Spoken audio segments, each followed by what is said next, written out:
48ኛው ጉሚ በለል የውይይት መድረክ ብሔራዊ ጥቅምና መገናኛ ብዙሃን በሚል መሪ ሐሳብ በኦሮሚያ ክልል ፕሬዝዳንት ጽሕፈት ቤት ተካሂዷል። ብሔራዊ ጥቅምን ለማስከበር የመገናኛ ብዙሃን ሚና ከፍተኛ መሆኑን የመንግስት ኮሚኒኬሽን አገልግሎት ሚኒስቴር ዴኤታ ከበደ ዴሲሳ ተናግረዋል።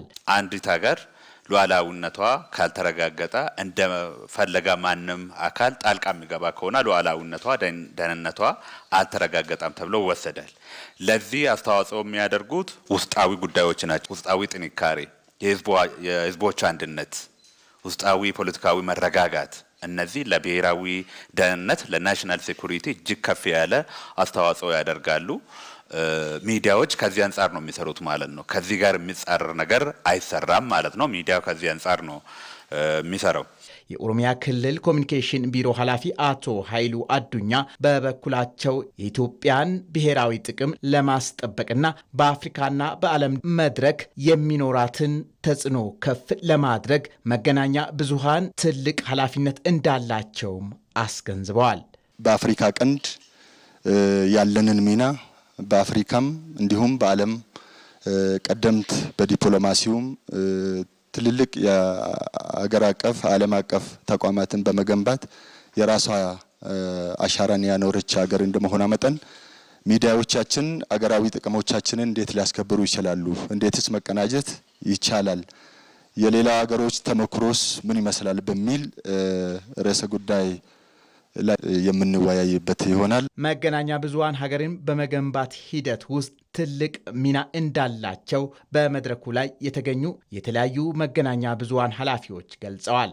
የሀገራችንን የሕዝባችንን ብሔራዊ ጥቅም ለማስከበር ሀገራችን ሁለንተናዊ ብልጽግናዋ እንዲረጋገጥ ለማድረግ የሉዓላዊነቷን ሁለንተናዊ ሉዓላዊነት ስታረጋግጥ ነው ብሔራዊ ጥቅም የተከበረው የሚሄደው። በዚህም ጉዳይ ላይ ህዝባችንን የማንቃት የማሳወቅ ብሔራዊ ጥቅሞቻችን እንዲከበሩ ከውስጥም ከውጭም ከብሔራዊ ጥቅሞቻችን ተቃራኒ ሆነው የሚቆሙ ኃይሎችን በሚዲያ ባለን አቅም መታገል፣ ይህም በሀገር ውስጥ ቋንቋዎች እንዲሁም በውጭ ቋንቋዎች የሀገራችንን ብሔራዊ ጥቅም ለማስከበር አዳዲስ ሪፎርሞችን እያደረግን እየሰራን ነው የምንገኘው። የብሔራዊ ጥቅም ጉዳይ የየዕለት አጀንዳችን ነው። ዋና በዜናም እንበለው በፕሮግራም እንበለው በሬዲዮም በቴሌቪዥንም በዲጂታልም በዋናነት የምንሰራው ነው። የጋራ ትርክትን የምንገነባበት የአንድ ለአንድ ኢንተርቪዎች የምንሰራባቸው ጉዳይ አለ። ከ80 በላይ ብሔር ብሔረሰቦች አለም ብለን የምንገምት ሀገር ስለሆንን የዚህን ባህል ወግ ትውፊት ትውልድ እንዲያውቅና ከትላንቱ ምርጡን ዛሬን ተሰርቶ ነገን የተሻለ እንዲሆን የመስራት ተልዕኮ አንግበን እየሰራን ያለን። መጀመሪያ ፕራዮሪቲ ሰርተን የምንሰራው የኢትዮጵያን የሀገር ጥቅም የሚያስከብሩ ጉዳዮች ላይ ነው። አሁን ባለው የዓለም ነባራዊ ሁኔታ ሀገሮች የራሳቸውን ናሽናል ኢንተረስት ማስጠበቅ በጣም ያስፈልጋቸዋል። የኢትዮጵያ እውነት በተገቢው መልክ ለዓለም ተነግሯል።